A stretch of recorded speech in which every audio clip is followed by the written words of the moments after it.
I would like to preface first and foremost that these are my opinions, and such you don't have to agree with what I say. But anyway, on to point one, teaming. Now, for the majority of players, I assume they have once been teamed on, and this has been an issue as old as time itself, not only with JJs, and I believe this has been a more relevant problem as TSB has started to fall off. Considering TSB players are more competitive, they may find teaming as less of an issue and start to switch over to JJS to continue it. And yes, I am hinting towards the recent incidents involving some TSB and JJS YouTubers. A solution to teaming for the whole existence of JJS has been burst, although Broken doesn't tell how gimmicky the system really is.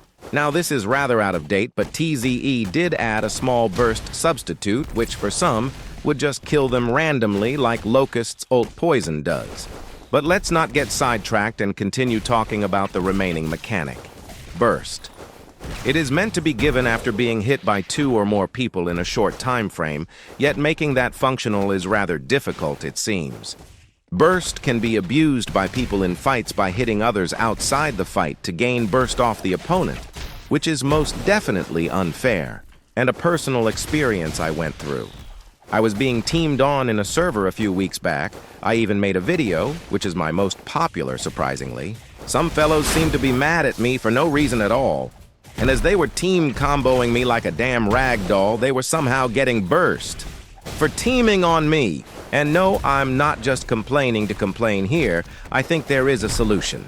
I believe there should, 1, be a mechanic similar to Thorns in Minecraft, so the people giving burst on purpose via teaming will be punished, and 2, the time frame of gaining burst is smaller, so people can't get it intentionally to heal, but when getting burst, you heal more to counter the smaller time frame. I may be forgetting some things of my original idea, but that's really it. Point number 2, toxicity.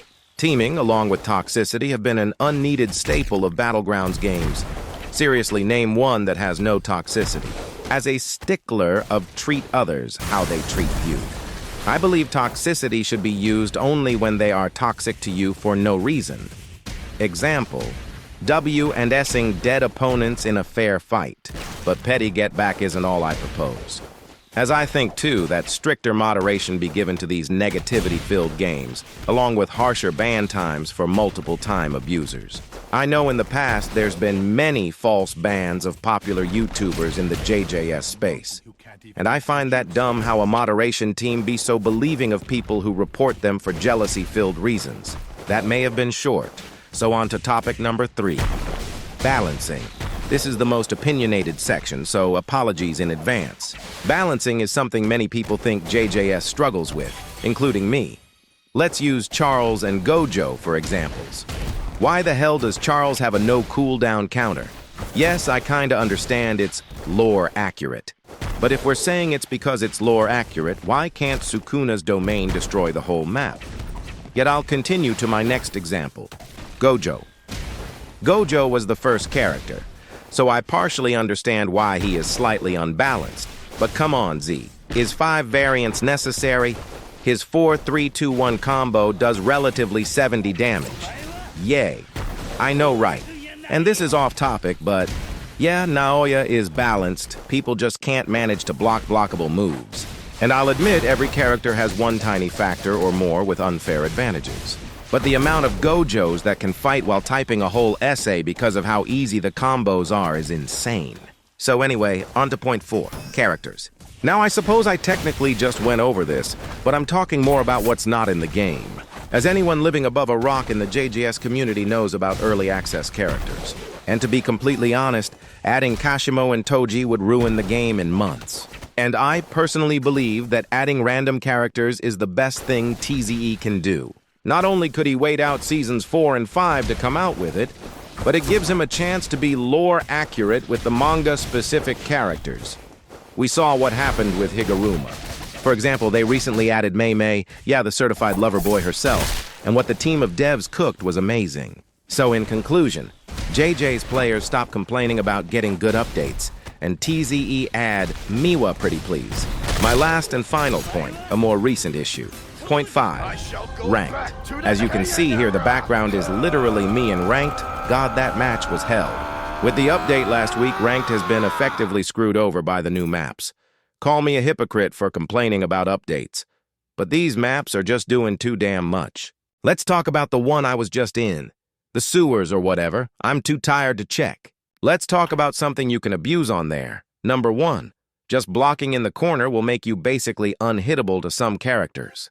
And number 2, spawn points being too close. If you're using Gojo, Sukuna, Mahito, or hell even Naoya ult, you can domain and enclose both spawns for a guaranteed 3 stocks off them. In solos, that's just a free win.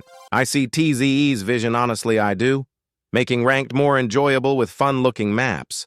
But again, people go to ranked to sweat on others, not to have an enjoyable time. Now this map here, this is prime ranked. Spaced spawns, and no terrain to camp behind like my GOAT Utah. I honestly think they should delete the new maps, although they definitely won't. But I won't lie, JJS is a very important thing to me. Call it dumb or whatnot, but it really is to me. I've played since early access wasn't a thing and Hikari had no variants, since people sat around that campfire fighting away not knowing what they were doing. And to this day, some people give that nostalgia. That feeling that a community so filled with negative emotions can have lights dim enough to barely notice. But a light in darkness is the only way to get out, no matter how small it is. So thanks. Thanks to JJS players still keeping the shenanigans alive. People like me appreciate you wholeheartedly. I myself will attempt to halt from falling into the negativity so mainstream. Try yourself to be that dim light once in a while. So thank you, JJS. Thank you to the shenanigans keeping the community alive. Thank you, TZE, for being bored enough to make all of this. And thank you for watching. I wish everyone a great morning, evening, or night, and goodbye.